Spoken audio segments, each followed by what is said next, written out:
Ninguém se faça árbitro contra vós outros, pretextando humildade e culto dos anjos, baseando-se em visões, enfatuado, sem motivo algum na sua mente carnal, e não retendo a cabeça, da qual todo o corpo, suprido e bem vinculado por suas juntas e ligamentos, cresce o crescimento que procede de Deus. Aqui Paulo está se referindo a uma das reivindicações daqueles falsos mestres, que era o que, no verso 18, Paulo chama de culto aos anjos. Está vendo aí? No verso 18. Ninguém chegue para vocês pretextando humildade e culto aos anjos.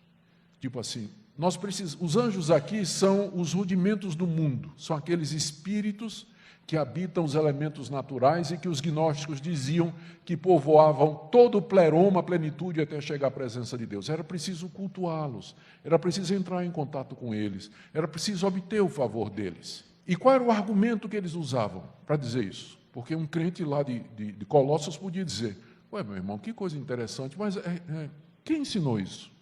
Paulo ensinou isso? Não, Paulo não ensinou, não. Jesus ensinou isso, que nós temos que cultuar os anjos para poder chegar até Deus? Não, Jesus não ensinou isso, não. Mas como é que você sabe disso, então? Não, irmão, eu tinha uma visão. Você pensa que sou eu que estou inventando isso? Mas não, está aqui, ó. Baseando-se em...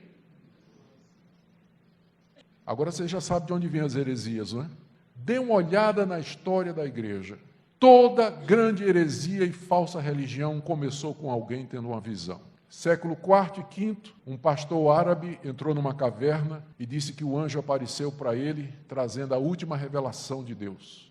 Ele não sabia nem ler nem escrever, mas ele decorou as visões. E aí passou para um amigo que começou a escrever. Esse pastor de cabras era Mohammed, e o livro que foi escrito com suas visões é o Alcorão. Ele entrou numa caverna e teve uma visão. E ele continuou voltando para a caverna e lá se encontrava com um anjo que dava para as ideias que constituem o ponto fundamental do islamismo.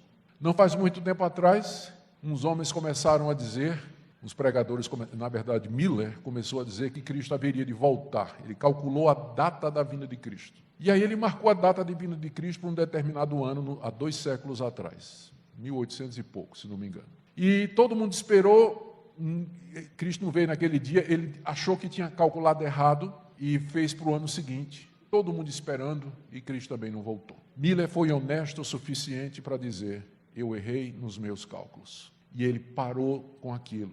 Mas alguns discípulos dele, inclusive uma moça que mais tarde veio se chamar Ellen White, ela disse, não, mas espera aí, ele está certo. E baseou-se na visão de um homem chamado Iran Edson, que disse que eu vi Cristo entrando no santuário celeste para fazer juízo investigativo pelos nossos pecados. Então você agora sabe a origem da teoria do juízo investigativo no adventismo, de onde vem. Não faz muito tempo, lá na Colômbia, um determinado cidadão chamado César Castellano apareceu para o mundo dizendo que ele teve uma visão em que Jesus Cristo apareceu para ele, dizendo que a igreja tinha errado até o dia de hoje, com relação ao método de discipulado, porque ele, Jesus, sempre pretendeu que fosse de 12 em 12. E durante 2000 anos a igreja andou errada. E então César Castellano, depois de ter essa visão de Jesus Cristo, ele então começou o movimento G12, que é baseado numa visão de César Castellano. Há cerca de 200 anos atrás, um rapaz chamado Joseph Smith, depois de ter frequentado várias igrejas, ele achou que todas estavam erradas. Uma noite ele estava dormindo, acorda com um anjo pairando ao lado da sua cama. Quem é você?